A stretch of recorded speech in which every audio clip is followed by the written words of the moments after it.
Zach Abbott, welcome to the Entrepreneur Next Door. As my listeners and tribe of subscribers are going to find out, this is going to be super exciting. And I don't say it just to say it. I say it because I am really pumped. I've got so many notes and so many things to talk to you about.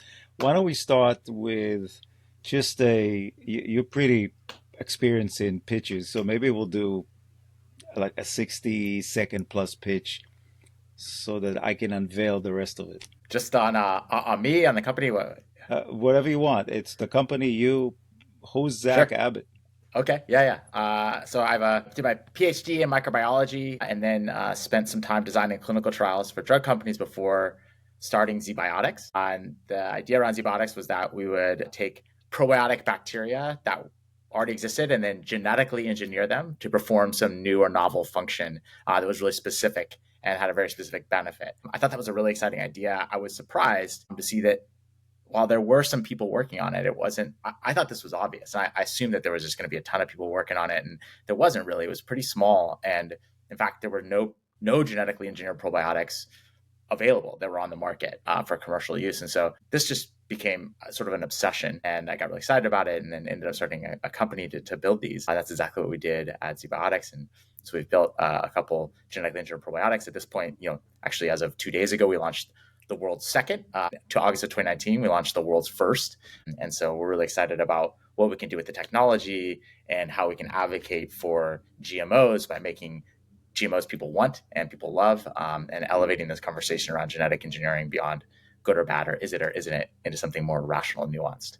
All right, perfect. So I'd like to start, and we'll do a quick trip on a time machine back to when you were a teenager, because I like to know, like where did you come from, right? All these brilliant people.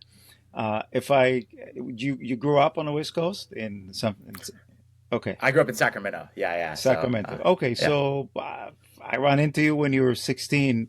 I say, Zach, what do you want to be when you grow up? What do you tell me?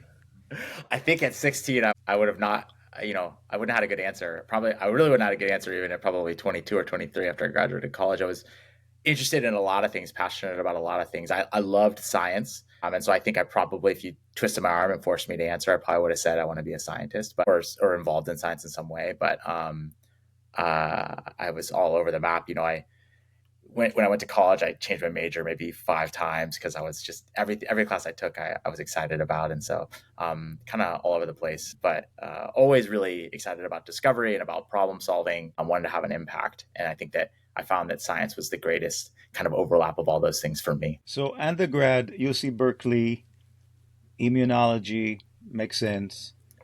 Art and archaeology Yeah, don't make yeah, sense. Or what yeah, you yeah, did, but I don't know. yeah. No, I mean, I've always just been really just like loved and been passionate about classical history. It's always been an interest for me. I think it might have started. My grandparents took me to Rome for a summer when I was 11 or 12, and got to see all the ruins in Pompeii and things like that. And I think that maybe it was there that. But archaeology is a lot like kind of like hard science or biology in that like you kind of go in and you're trying to uncover the truth of something that we don't know, and by getting kind of like clues from.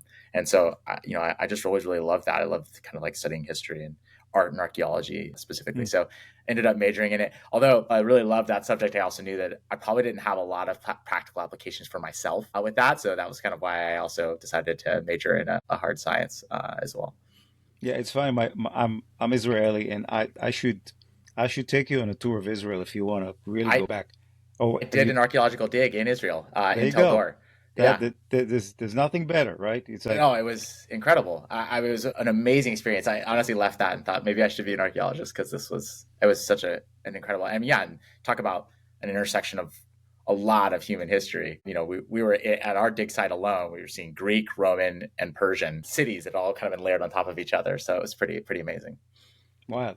So, so you're not sure then what made you go for a PhD in microbiology and immunology?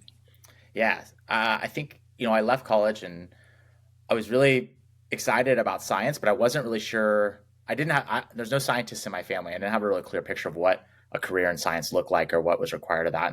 And I wasn't exactly sure what I wanted to do or how I wanted to apply that. So I took some time after college to kind of explore some different options. So I liked archaeology, but and I liked the physical elements of that as well. I liked actually doing the digging and things like that as well. So I worked in construction a little bit and realized that that wasn't going to be a long-term solution for me. And then I even worked at a bar for a little while after college because I enjoyed like interacting with people and things like that. Obviously, or I should say obviously, also that was not a long-term fit for me. And then a friend of mine, I was looking for another job, and actually, yeah, so I was looking for another job, and I decided I really want to get a science job and see how I liked that as a potential career fit. And so I went and just started applying for jobs in anything science, and actually found a job.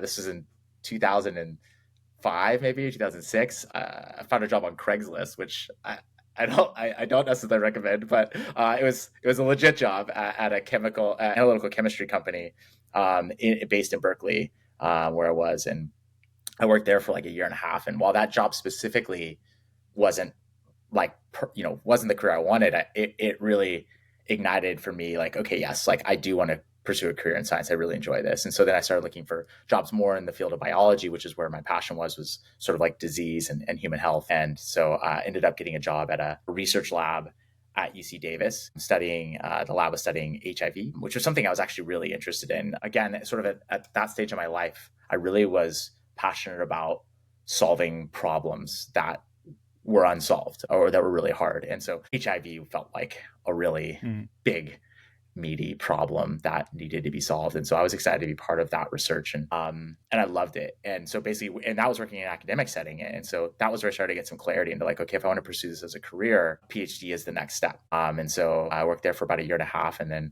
with the encouragement of my boss, my PI at that lab, I applied for some PhD programs in microbiology and immunology. I knew I wanted to study. At the time, I thought I really wanted to study disease, and I wanted to like figure out ways to cure like infectious disease. Got into my PhD program, and then through that process, originally I was very much interested in viruses like HIV, but through an interesting twist of fate, I ended up doing my first kind of exploratory rotation in a bacteriology lab studying bacteria, and immediately fell in love with bacteria. I thought it was just the most interesting thing in the world, these organisms and all the things that they do. And so quickly switched my allegiance to become a bacteriologist instead of virologist, and then spent the next 5 years of my PhD studying how bacteria regulate their genes and turn them on and off. Originally, it was very much around, again, disease and like how do bad bacteria cause problems and how can we address that. But the field was rapidly expanding at that time in terms of microbiology and bacteriology around good bacteria, basically like the microbiome, and how actually the vast majority of the bacteria we interact with are benign or beneficial. And that ended up really capturing my attention and getting me really excited. The idea that we could sort of, still solve problems and build incredible solutions for human health, but leveraging good bacteria rather than just like combating the bad ones. And so I found that to be like the area of kind of like cutting edge innovation. It was like a new way of thinking about this. And so that's kind of where my brain started going. And so my PhD was very much just kind of actually understanding how bacteria work rather than kind of anything specific. And I really enjoyed that, but knew I wanted to apply that understanding to building solutions for people. And so after my PhD, I got a job designing clinical trials for drug companies because I thought like, well, that's how you apply your science is you go, you make drugs. And so I did that. I learned that whole process. And one of the things I discovered was that is a way, but it's not the only way. And that path, that industry is very much not geared to kind of support the innovators, the scientists who are making the new interventions. The best you can do there is, for in most cases, is kind of scrape together enough data that one of the big pharmaceutical companies kind of acquires your science, and then you walk away. And for a lot of people, that's okay. They don't want to deal with all the details. But like for me, I wanted to be really intimately involved with the things I was building, and want to make sure that I was presenting that, getting that into people's hands, and that I was part of that conversation and explaining what it was and why I built it. And so I saw that there was actually probably a better fit for me of synthetic biology, microbiology in the consumer space, because then I could have a real direct relationship with people. So that's kind of what led me to become an entrepreneur, was that I didn't anticipate becoming an entrepreneur. I just didn't see any opportunities that already existed that I could join into. I realized that if I wanted to accomplish what I wanted to accomplish, I was going to have to build it myself. And there was a kind of that part of me that early kind of after college construction worker that really liked that idea of like building something myself. So I think that's what led me into kind of ZBiotics. So for everybody who's watching, listening, including yours truly, there's so much technical stuff that you just covered on areas that if we're not scientists, when you say bacteria, I don't know. I'm seeing something running around on a petri dish, Yeah, That's like I'm completely ignorant, but I want to unpack it because it's im- it's really important that particularly because of your company, and your company is called ZBiotics, and I don't want to talk about yet about what your product is, but it's important that we kind of let's set this up from a scientific standpoint as and explain it to an 8-year-old. So you set out to, and I'm reading some of my notes, right? Build something exciting and big, genetically engineered probiotics, right? So sort of like the premise of why you got into becoming an entrepreneur. Building genetically engineered product that solve real human needs. So there's a lot of stuff that we can just unpack just in those 2 lines, but I want to kind of for the sake of my audience, including myself, right? Let's talk about technical stuff first, right? We know the term GMO, yeah, right? Explain it to an 8-year-old, because totally. it's exciting on one end, right? And I don't know if the COVID vaccines fall into they're not really genetically engineered, but they were kind They, of on a cusp, right? I mean, they are. Genetic engineering was used to build them, and so there's a bit of like people's sort of own philosophies about where they want to draw the line on what's a GMO. O stands for organism, and so obviously the vaccines are not alive. But yes, genetic engineering, and it's an important point. So yeah, I understand. I think I'll maybe give a bit more context on kind of Go ahead, sure.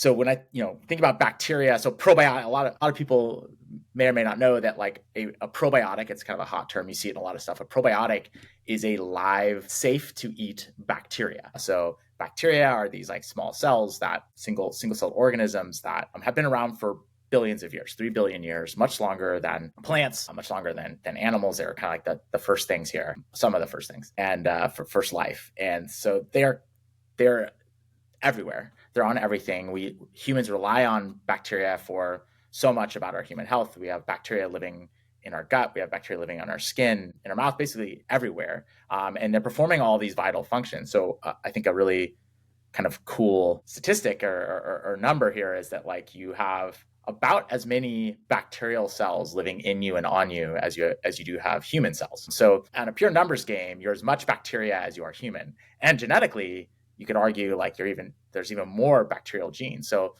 every human cell you have expresses the same kind of genes and proteins. They do the same functions, but all of these bacterial cells are all different, and they have all their own different kind of genes and functions they can perform. So the bacteria in you and on you can actually perform 100-fold more functions than your cells can. And indeed, they do all these things. And a lot of these things are for their own benefit. We're sort of like a walking ecosystem, like a pond for these bacteria to live in. But they do a lot of vital functions for us. And indeed, we've sort of co-evolved with them. So a lot of things, a lot of functions we couldn't do if we didn't have bacteria in us and on us. And so So example, Zach, yeah, example. an example would be like, I mean, they digest a lot of our food. They break down nutrients. They can create sort of and or extract nutrients that are vital to us that we would be very deficient in if we didn't have a microbiome. They educate our immune system. So our ability to kind of like combat bad bacteria and respond appropriately to infection, as well as not over respond to things that are not infectious. So they help tamp down our immunity to prevent allergies, for instance. And so having a good, healthy microbiome is actually like, and so you see the rise in allergies. There's, theories and some data around, and of course, these things still need to be worked out definitively, but good data to suggest that sort of living in a sort of more and more sterile environment, which has its benefits, also has these drawbacks of like increased allergies because we're sort of tamping down that relationship between the bacteria in our gut and our own immune system. They help with our neurological development. So, for instance, we see that if we take 2 mice that are genetically identical, and we have one that has no bacteria, no microbiome, and a mouse that does have a microbiome, but in every other way, they're genetically identical. The mouse with the microbiome is smarter. It can solve mazes faster. It can do things better. And so the microbiome is actually helping that animal develop more effectively. And So is microbiome, and that's my ignorant yeah, part. I always thought of it as microbiome being the stomach. But are you talking about the entire body or particularly the stomach? Yeah, so the gut, like your intestines, are kind of where the majority, your colon is like the site of where the vast majority of the bacteria that you interact with are there. That being said, there are, so generally speaking, so we often sort of equate them when we say the microbiome, we're talking about the gut microbiome. Okay. But like you have a skin microbiome and it's very important. The vaginal microbiome is incredibly important for vaginal health. You have oral microbiome, which is very important part as well. So all the other ones like kind of for better or worse get overlooked a lot. But yeah, I think the Got it. shorthand is kind of like the gut microbiome. Yeah. So we now know what GMO is. What is hot? So that's the microbes. That's not necessarily like GMO. So with Yeah, yeah. genetic GMOs or genetic engineering, it's the idea that we can. So everything that they do is they have DNA and they have genes that kind of help, or the blueprints that sort of dictate what the bacteria can do. And so bacteria are constantly updating and editing their own DNA all the time. So they're swimming in a pond and there's bits of DNA floating around. They will naturally take those up. They'll scan their own genome to see if like this piece of DNA is compatible, and if it is, they'll swap it in and they'll test it out. And if it helps them, then great. That's called evolution, right? And if it doesn't help them, they'll die.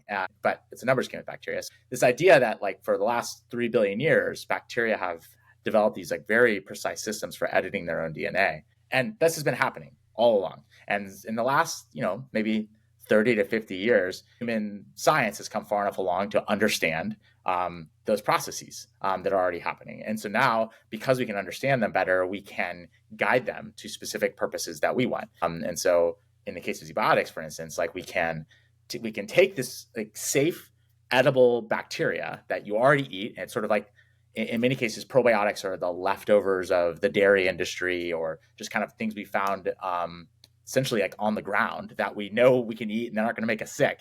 And the state of the industry has been to just be like, here, eat this. And we know it's safe. And so maybe it'll help you in some way. And sort of they have these like vague benefits around like gut health. And, there's like prenatal probiotics and women's probiotics and men's, and what they're supposed to do is hard to say. Right. But we know that these bacteria are performing thousands of functions, and they might tangentially, and most of those functions are for the benefit of the bacteria, but they might tangentially be beneficial for you. And so with genetic engineering, we could maybe provide a little bit more precision. So we say like, okay, well, it's performing thousands of functions. The bacteria already have all these mechanisms to edit their own DNA. Could we guide that process to have it edit its DNA so that now it can perform one additional function in addition to everything else that it's doing, and have that one additional function we know be beneficial to us? And so that's like the idea around a genetically engineered probiotic. It's a probiotic that's been built to kind of do one thing that we know will be helpful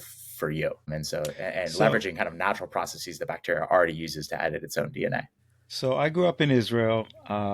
The extent of my exposure to alcohol was on Jewish holidays drinking Manischewitz sweet wine. Yeah, yeah, I've never ever got drunk in my life, and then I land in New York and I go to school, live on campus because I want to experience college life. And unbeknownst to me, everybody's getting drunk.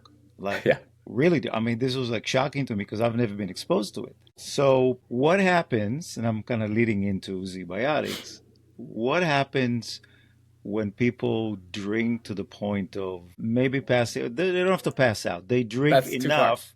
Yeah, So, the term that I was exposed to, again, never heard of it before, oh, I'm hungover. Okay. So, there's all kinds of remedies. Oh, you should eat a piece of toast with some jelly on it, whatever. Okay. yeah. I've never been hungover. I'm sorry, maybe I'm boring, but it's just I think I have a tolerance to alcohol. Doesn't matter. What happens to the body, to all those microbiome Yeah. stuff when you expose it to that much alcohol? Yeah. So honestly, actually, when you drink alcohol, whether you're drinking a lot or a little, it's kind of either way, the process is the same.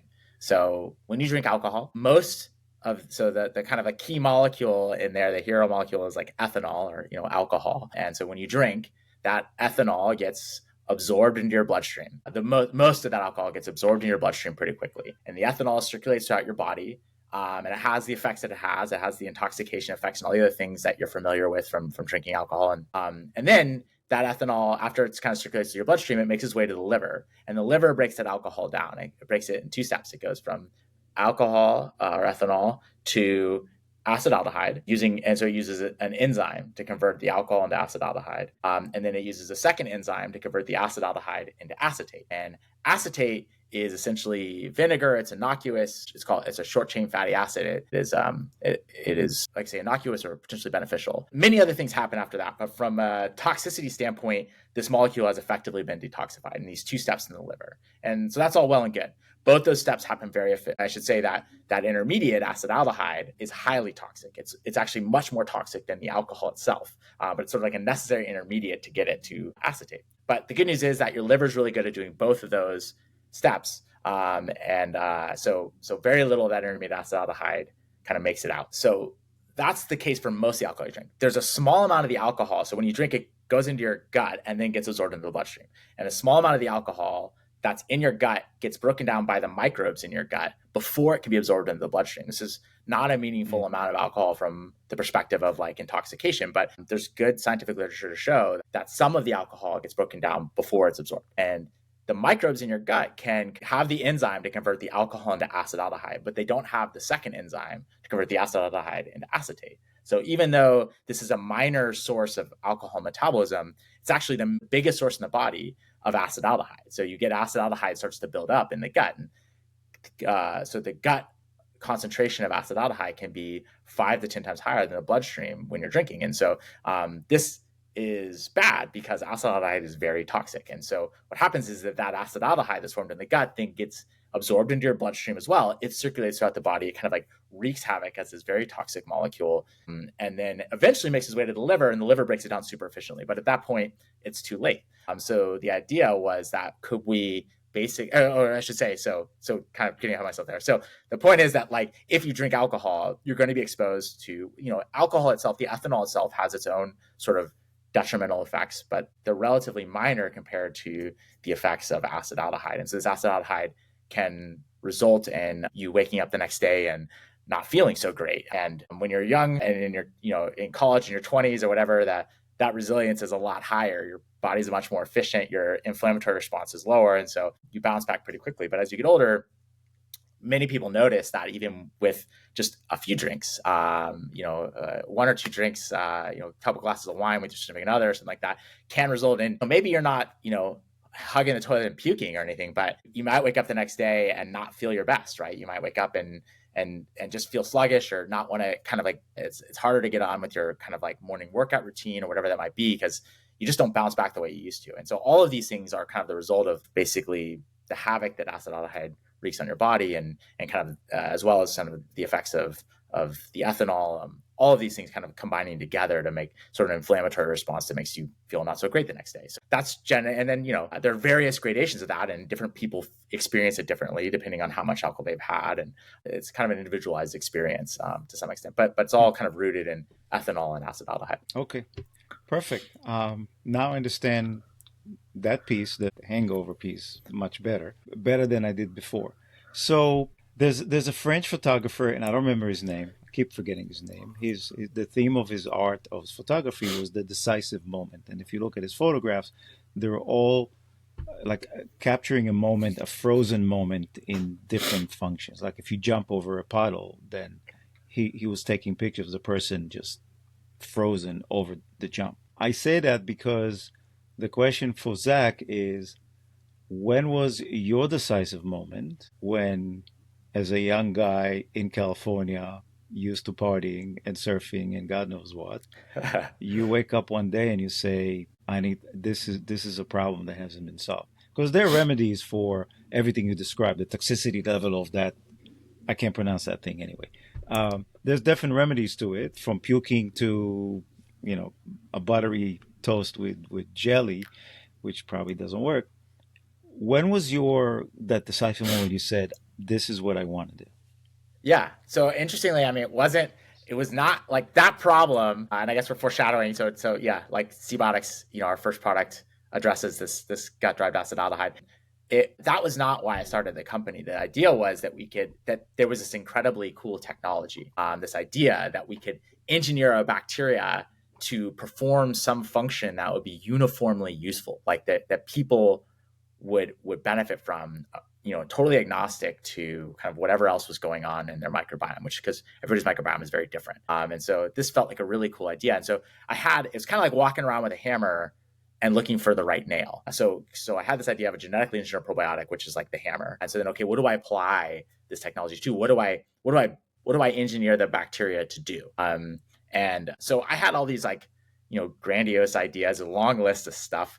And I was a scientist and not, basically, I didn't have expertise in product development or marketing or anything like that. And so things I thought were really cool scientifically were maybe not really cool commercially. And so some of the early ideas I pitched were things that I saw people's eyes gloss over and stuff. But what I saw was that as I started kind of like pitching my list, there were certain ideas that sort of captured people's attention better. And from my perspective, my end goal was to build a whole category, this whole new category of genetically engineered probiotics that could solve hundreds of different problems. And so if I wanted that first product or that first idea to be something people were excited about. And so as I started pitching different ideas or different applications of the tech, honestly, the first time I pitched the idea of using a probiotic to help you feel better the day after drinking, it was honestly like mostly as a joke. It was like kind of to show that we could do anything. What happened was when I pitched that was that people's eyes like lit up. They're like, whoa, you can do that? Tell me more about that. And I realized like that it felt like somewhat silly or frivolous to me as a scientist, but then I recognized that people understood that problem. Like it was a very visceral problem that people had experienced, and to your point around like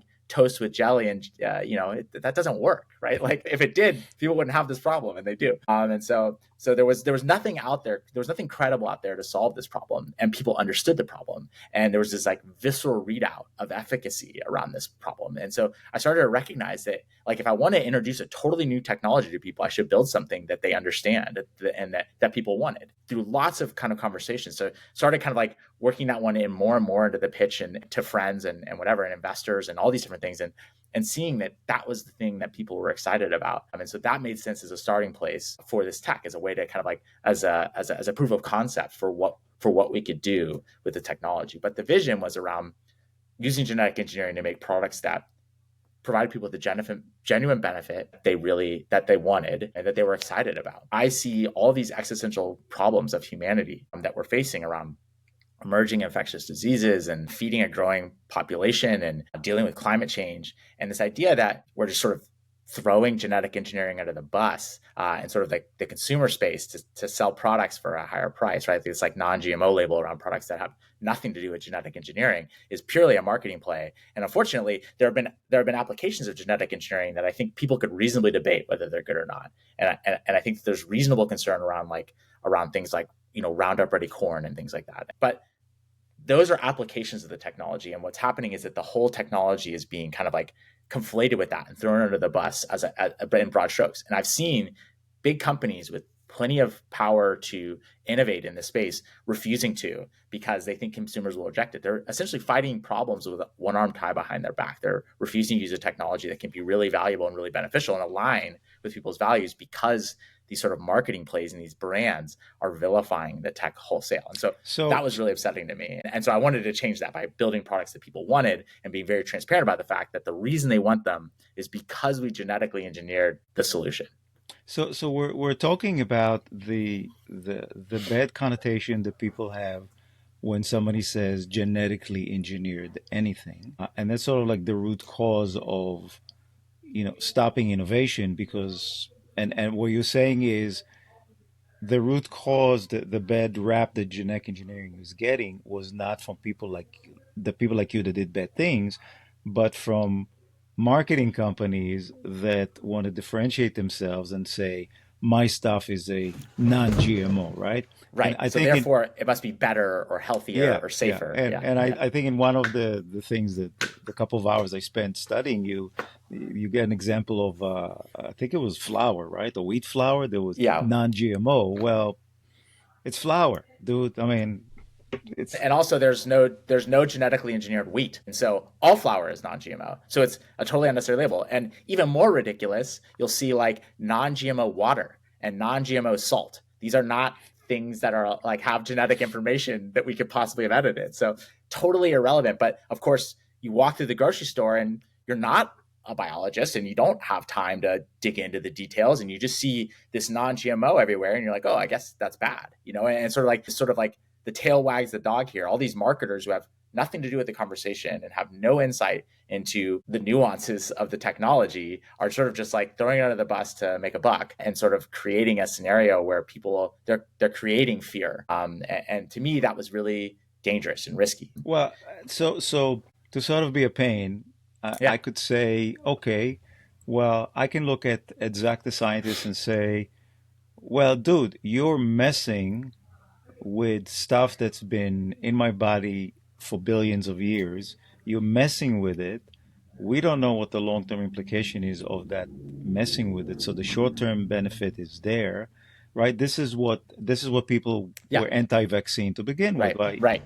This is drug discovery takes 10 years because there's multiple studies and you can feel safe after the longitudinal study, right? This is different. What do you tell them? Because that's the big elephant in the room, right? Yeah, totally. I think that that's sort of right. So like the fear comes from the fact that like that they that a person saying like, wow, you're doing this, I don't understand what you're doing. And then there's sort of this projection that therefore you don't understand what you're doing. And I think that that's sort of the disconnect, right? Like that, like people drive cars with combustion engines and they could not tell you how they work. But we accept that people who built them do, and we trust them. And that same level of trust has not been afforded yet because it's new. And I totally get that, right? And so the best I can do for now is trying to explain kind of how we do it, and that we do know what we're doing in some cases. And so I want to be clear about that, right? That like it is a new technology and there are a lot of unknowns, and anything new is going to come with its own unknowns and risks. And that's true of any technology, genetic or otherwise, right? And so at ZBiotics, for instance, and this was important to me, was like, how do we set the guardrails to a place where we are confident that what we're doing is safe and responsible? And so we, for instance, are very restrictive in what we will and won't do. And so one of the rules we have is that we won't build something that we aren't confident that nature hasn't already built itself. We're really just kind of recreating something that we know already existed. And so we know it to be safe. And so it's already been tested in the petri dish of nature, not created a problem. So with our first product, I guess to give a bit more detail on that so that I can kind of explain my answer, we took a probiotic, probably can guess at this point, right? We took a probiotic bacteria and then we genetically engineered it so that it can express one additional enzyme, and that enzyme is the same one that your liver uses to break down acetaldehyde. And so essentially, so now, as I said before, right, the alcohol is broken down to acetaldehyde in the gut, but then it doesn't have that second enzyme. And so we gave a bacteria the ability to express that enzyme in the gut to convert that acetaldehyde into acetate in the gut. So when we built that, first and foremost, we started with a bacteria that you already eat every day, a natural, safe probiotic bacteria. And then we leveraged the bacteria's natural ability to edit its own DNA, as I described before. So the last 3 billion years, bacteria have been honing this ability. And so essentially all we did was we mixed the bacteria and the DNA in a test tube. The bacteria naturally take up that DNA, integrate it into their own chromosome, all on their own. They have all the machinery to do that all on their own. And they naturally do this, countless, billions of times a day out in nature. This is a normal natural process, as normal as sort of plants crossbreeding or animals breeding or anything. This is a normal exchange of DNA, and we just really provide the conditions for that to happen. And then the bacteria now are expressing a protein that is already expressed in your body, and indeed by many of the microbes in your gut as well. And so we're not introducing anything new there. And the bacteria indeed is the bacteria that the source of the DNA for that protein comes from another bacteria that is closely related to and interacts with our bacteria all the time. So odds are very good. In fact, it is we can say with almost a definitive assurity that this bacteria has already had this gene. It just didn't keep it because it wasn't beneficial to the bacteria, but it's beneficial to us. And so we created something that basically already existed in nature that just wasn't really very interesting to nature. And now we're saying, well, it's interesting to us, so we'll recreate it essentially. And so we're not introducing anything new into any ecosystem, and that's an important part for us. We try not to break any evolutionary boundaries or introduce anything new into the gut that the gut hasn't already seen. And so if we're doing these things where we're saying we're not kind of doing anything that didn't already happen before, then we can be very confident that it's safe because it already exists. And so that's sort of like that, and that's a very conservative approach. But that's something I think even within that conservative realm, we can build things that are really exciting and really beneficial. And so that's kind of where we've started is there.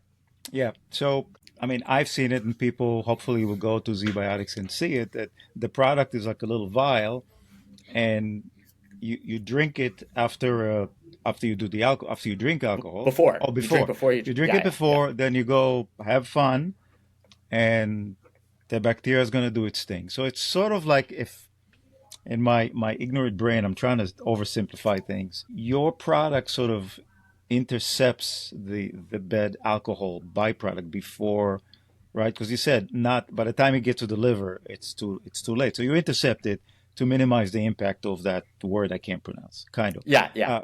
Uh, so You could say ACA is the easiest way to ACA. abbreviate. So Yeah, yeah. as you were talking, something came to me to actually to make a point about the stuff that you do, completely unrelated, but very related. I worked with somebody who was in a cosmetic industry, and they differentiated because their products were 100% natural cosmetics.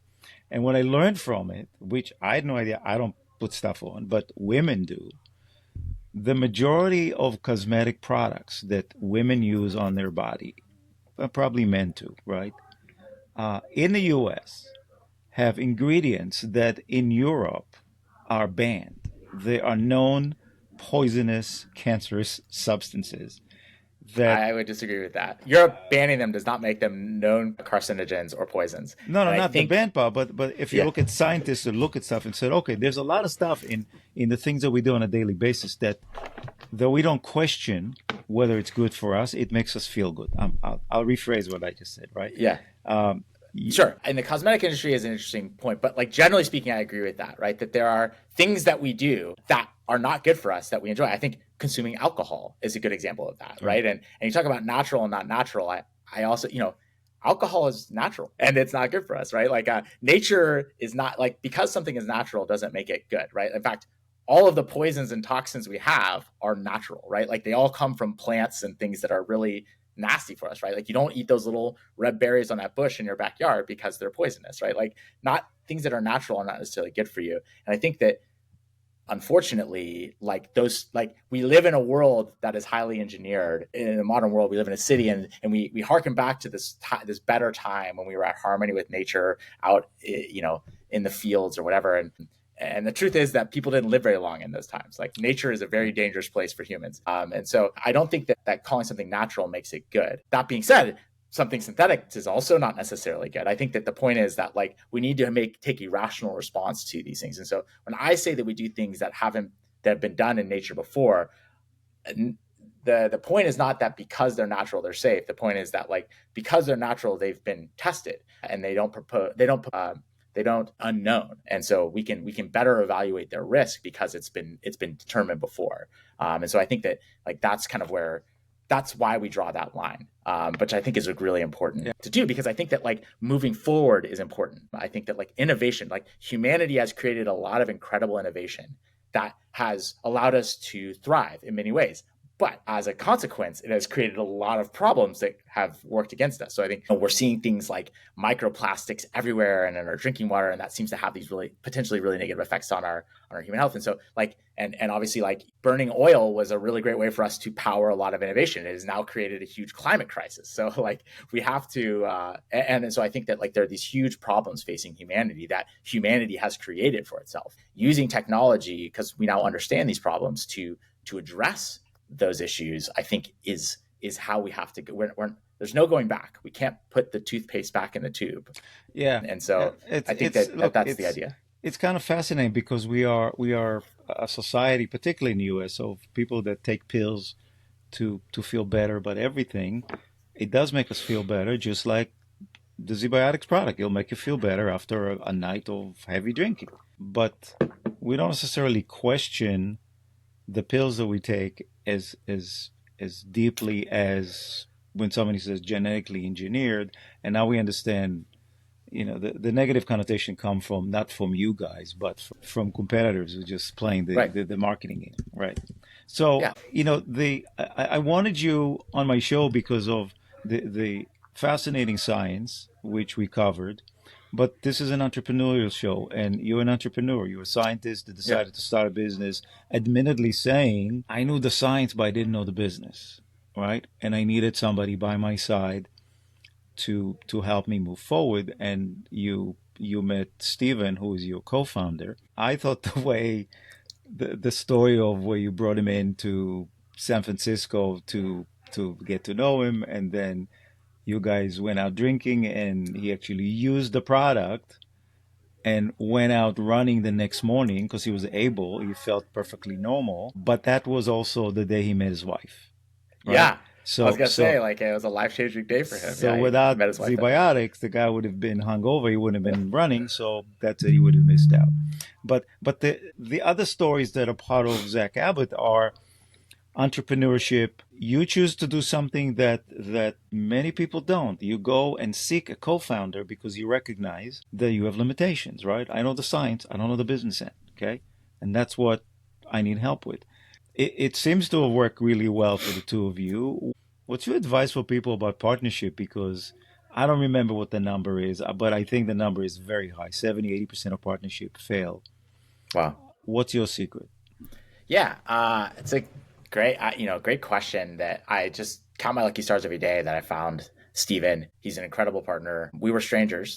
And I think I think that poses some problems, but I also think it poses some advantages too. I think a lot of people who start businesses with people they know, they have to navigate a history in the way they interact with each other, right? Like dynamics that they had as friends or whatever, or family that then bleed into a business relationship, which is a very different relationship. And so by being able to build a relationship de novo with Steven, I think we were able to more quickly than most, and not to say that we didn't have our challenges early on, but more quickly than most, I think we were able to establish how we were going to engage with each other in a way that was the most efficient for the business, because that's the foundation of our relationship. And so I'd say that, like, I don't know if they're secrets. The things that I prioritized in selecting Steve was he was qualified for the job, and B, I was going into a relationship with this person, and we were going to try. I had this vision for what I wanted to accomplish, and it's my life's work. So trusting that to somebody else means I have to have a lot of trust in them as a person, and that somebody I know that I can trust with that. And so just because they're good at the job doesn't mean that they're the right partner if you can't trust them. And so Steven oozes integrity and trustworthiness like right out of the gate. So that was kind of that for me was the biggest selling point was that, like, I just knew that this was a person that I could go into business with and not have to worry about him doing anything that didn't align with my values. And then I think once you have those things, it was really about being really transparent, open, and upfront from the get-go about how you were going to, like, where you were going to draw the lines and who was going to do what, but then how you're going to communicate and how you're going to disagree and how you're going to escalate problems. And just like we did a lot of kind of like really transparent and direct work on that, on like, how do we communicate? And when he would, say something or do something that I didn't like, we would have a conversation about that. Be like, hey, that really bothered me, or that's not how I want us to handle these things. And vice versa. When I was doing things that he didn't like, he was like, and we forced ourselves to have those conversations in the beginning. And now it's really easy for us to have them when they come up very rarely now. We're almost always aligned. It's a marriage, right? Yeah, it is. It is completely a marriage, and like open trust and communication and willingness to kind of share when things, rather than bottling it up and being frustrated about it, like, and then it festering. It's sort of like, hey man, I really didn't like the way you pushed that through, or the way you kind of showed up to that, or hey, I don't think that was the way to do it.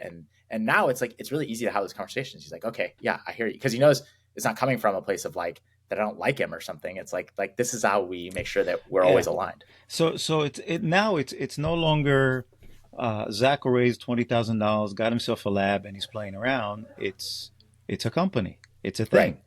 Right. How many employees do you have? I think we're at like, we're in the midst of hiring, so I think something like 28, 29. Yeah. Okay, so I mean, Yeah. it's the average good size of a small business anyway. But Yeah. but the dynamics change, right?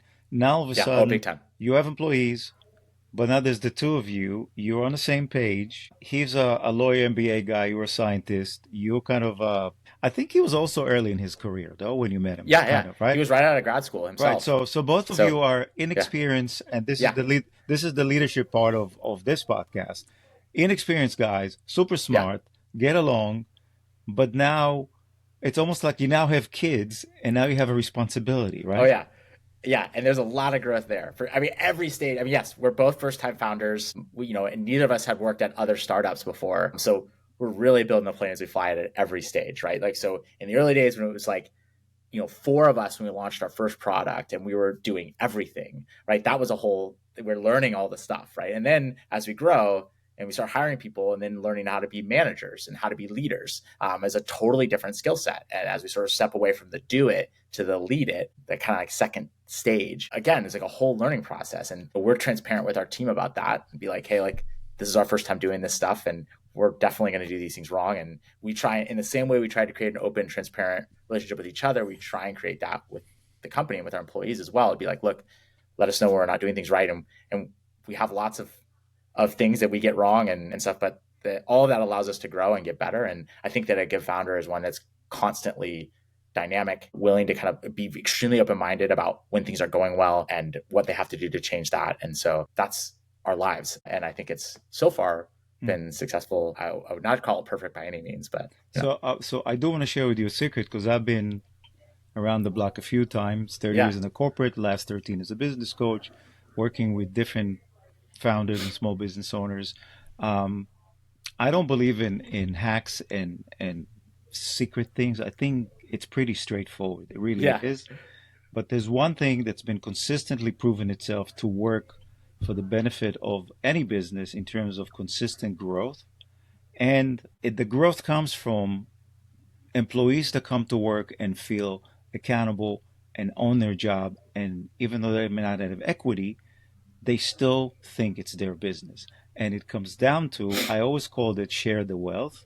It comes down to entrepreneurs and small businesses who are really not just greedy pigs, but are actually recognize that without the employees, they actually will go nowhere and are willing to share the wealth. So actually, literally share the wealth, right? That's the secret. And that's one of the things that you said that I absolutely love because you and Steven were on that show with that guy, I forgot his name, R or something. You said, talking about how much you draw as a salary for yourself and Steven, right? You said it's not about how much money we can make, but how much money do we need, right? It's such a refreshing, smart approach to managing a business because of finances. Obviously, you either live or die by finances, right? Revenue. But at some point, yes, Steven had a baby, so maybe he needs to take a little more. Right. And everybody understands that. You know, the craziest thing that I've seen consistently was an owner that always belly aches about how bad things are while everybody in the company knows that we're making money left and right. Belly aching, Christmas bonus cut in half, and then comes to the office and say, "Hey, you guys want to see my new Lamborghini? It's right outside in the parking lot." You know, employees are not stupid, and so if you can come off the mountain and deal with them at the same level as, "Hey, look, we can't do this without you. We're all in this together." It's like I said, they're not your kids, but they kind of are because they are dependent on you. They have expectations and aspirations for the success of the business as much as you do, right? Totally. And if you show them that it's real, not just, hey, we, but it's not we, then it's that. So ZBiotics was the first product, and you just released a new one. So talk about that. So ZBiotics, the company, the first product actually called pre-alcohol. And the second product, we just launched it 2 days ago, is called Sugar to Fiber. And so what we did with that one was same probiotic bacteria, same concept that we engineered to perform an additional function that's useful. In the first case, that function is the ability to break down acetaldehyde. And then, so second product, the ability, it has an enzyme that can take simple sugar from your diet and convert it into fiber in your gut. So basically, sugar is converted into fiber. And so the modern American diet has basically it's very difficult to get enough fiber. 95% of Americans don't get enough fiber. And on average, we get about half of our daily intake of fiber. It's a pretty big, we're supposed to getting a ballpark, 25 to 35 grams of fiber a day. On average, we get about 15. So there's this big deficit. And so the fact is that there's sugar everywhere. And in many cases, regardless of your diet, there's too much. So we can convert some of that sugar into prebiotic fiber directly in the gut. And so that fiber is beneficial for your microbiome, for your gut health, and which is really the foundation of kind of like all of human health. And so we're really excited because the product is totally different than the first one. And if you're harkening back to our mission here, it's all around building a category. new genetically engineered probiotics that can provide all these amazing benefits all across the realm of human health. So how would I know if I take the new product, the sugar to fiber? When I take the alcohol product, I know I feel good, right? Yeah, yeah, How right. how do I know that I have fiber? What's the impact Yeah, for me, right? How right. do I know? Yeah, I mean, it's a good, and so, that was one of the reasons why we started with pre-alcohol first, right? There's a visceral readout of efficacy. You know it's working or not, right? Which is important if we're trying to convince you that this new category is valuable. The second product doesn't have a specific visceral readout, right? Like at the end of the day, it's like, it's sort of like asking like, well, how do I know that eating vegetables is helping my health, right? Like it's generally good for your health, right? And people will feel things, but it's going to be individual to your biology and kind of your situation. And it's the same here, right? Like we know all of the value and importance to the myriad benefits of having a healthy microbiome that is diverse, and supports kind of like a healthy gut. And there are many downstream consequences of that, from the kind of like, you know, healthy blood sugar regulation, healthy levels of inflammation and anti-inflammation, and all these things are roofing the gut brain axis, and sort of like your mood and behavior, and there's a gut skin axis, and all these things kind of originate, all these elements of basically every system of the body is linked to the gut and the gut microbiome. It's the tube by which we get our food and our energy. It's really, really important. So supporting that is incredibly valuable. And but it doesn't have this like, oh, I wake up and I feel better the next day, right? It's a more of a like, well, we know, science knows that this is very, very important.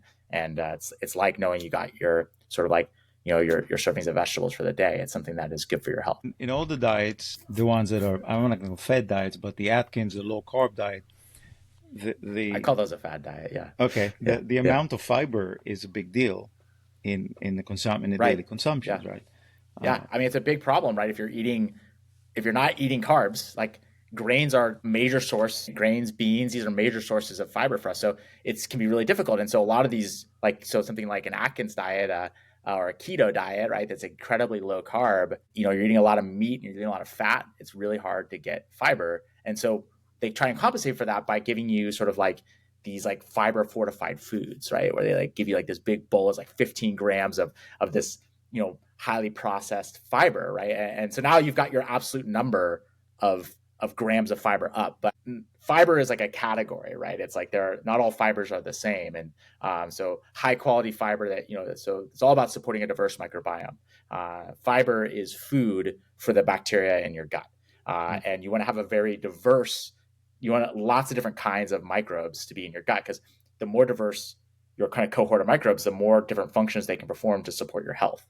So giving a diversity of different types of bacteria food is really important. So if you're eating like 15 grams of one type of, this highly processed fiber, it's not going to feed a diverse microbiome. So just because you're getting a lot of fiber in that scenario, it's not actually going to be beneficial. So the idea is that we want to give you first and foremost, like different types of fiber. And so our product makes a rare fiber that you're unlikely to get from your diet already. And it makes a high quality version of it. The longer the fiber chain, the more beneficial it is. And so this bacteria can build de novo a really long chain fiber, which is more beneficial. And it's also happening as a slow drip all day long, as opposed to like one big bolus, like a fiber bar or something like that. So all so these things are reasons why we can get kind of like why better way to approach this. And I say this not to promote the product, but just to say, like, as a microbiologist, we think about like how can we, when we look at the actual problem, how can we purpose build a solution that matches that problem correctly, as opposed to just sort of like sweeping something off the shelf and calling it like job well done.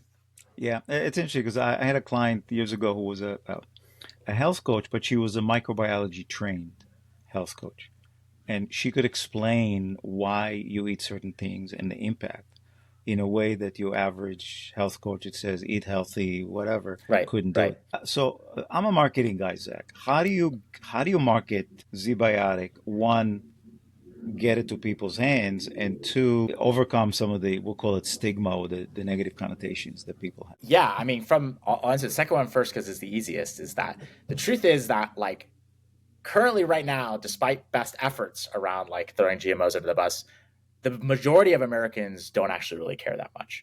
There's sort of this like belief that people care, because you see it everywhere. But the most common thing we found when we were kind of interviewing people before we ever launched our first product was that like the most common thing I said was like, I don't really care about GMOs, but I think everybody else does. So you probably shouldn't talk about it. And that's kind of what every brand is sort of assumed. It's like, oh, everybody cares, everybody cares. But when you look at like unbiased data, actually, the vast majority of people, about 80% of people, don't really care one way or the other. They just want products that work, that provide them with a benefit. And so our mission here is to provide them with products that are exciting and that work and that people really want. And then say like, hey, the reason you want it is because it's genetically engineered. And so, okay, great. We can sort of like break that narrative or that disconnect and allow people to kind of like elevate. So transparency is really kind of that the second part. And then how do you get people to like the product? I mean, look, this is, as I understand it, kind of like marketing 101 here, which is just, find out who loves you and what and why they love you and make sure that you kind of deliver the right message. And one of the things that we've seen with our products that's been really important is being incredibly straightforward and explaining how the product works and what it does, because it's so new.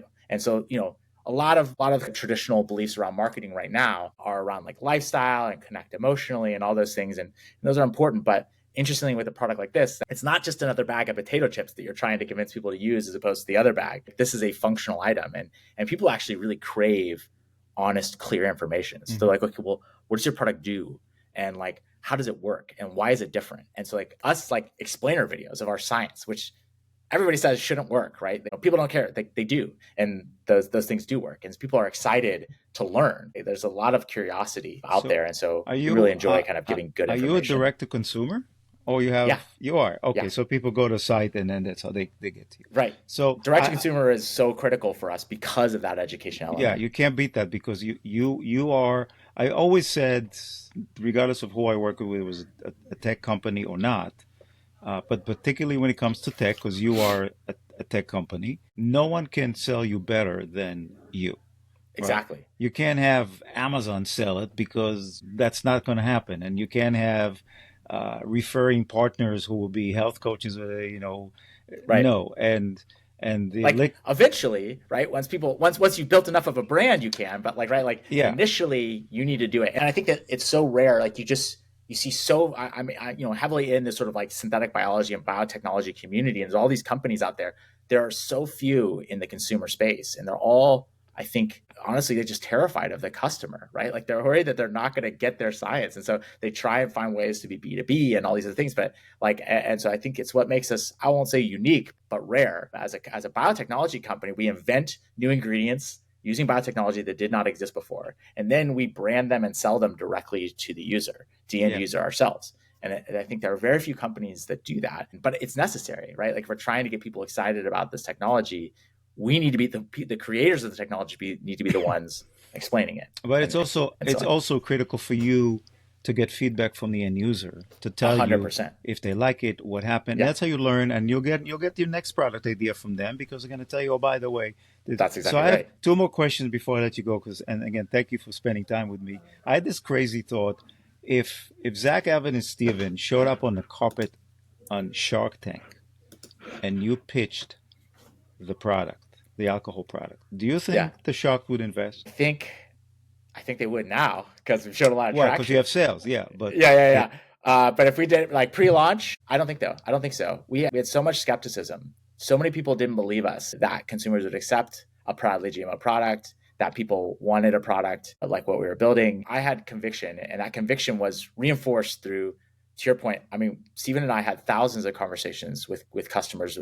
We did beta samples and all kinds of stuff. We did hundreds of phone calls and focus groups. And I was convinced that we had something that people wanted and they were excited about. But it was like we had to find the weird investors that were willing to go out on a limb for us. I don't think that, Shark Tank, I don't think they would have wanted to take that risk. No, and Cuban especially would have ripped you because there's no scientific backing to any claims, and he's really big on that stuff. So, all right, I think we have scientific backing, but all right. You clearly do, but I know he wants whatever. Yeah. Looking back at your journey so far, with a message to entrepreneurs who are contemplating doing what you did, like putting everything on the line for this, what's the message to them? What would you tell them? I think that the thing for me has been that, this isn't a hot take. I don't think it's, I'm sure they hear this people hear this all the time, but that, starting a company is is very, very fun, but it's also very, very hard. And there is just rejection after rejection and problem after problem. And so I think that there are people that are excited about starting a company generally. They're excited about the idea of entrepreneurship. And I think there are people that are really excited about their idea. And my experience, it's an N of one, but being really passionate about the idea is the most important thing, I think, because you have to have the resilience to kind of get through all those tough times. And if I wasn't so dead set and passionate about that the world needs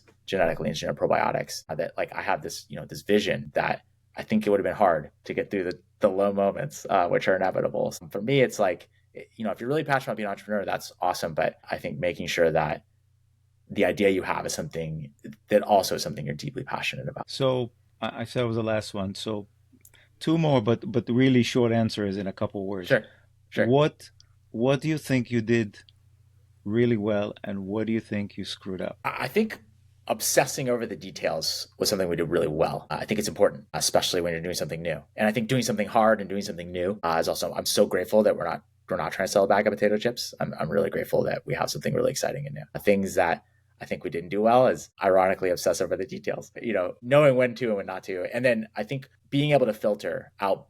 We tried to do everything from the get-go and not recognizing that something like every opportunity that came across your desk, like, oh, maybe this is the big thing. And to your point, there's no hack or shortcut. It's blocking and tackling. It's finding your way forward and building it. And we always were hoping that or not always, but in the early days, like something would come and be like, oh, maybe this is the thing that's going to blow the doors open. And we kind of take these shots on goal that I don't think we needed. And I think we got distracted on. I think if we just focused much more narrowly on what we need to do every day to build it a little bit, I think that's the right move. And so if I went back in time, that's what I would do different.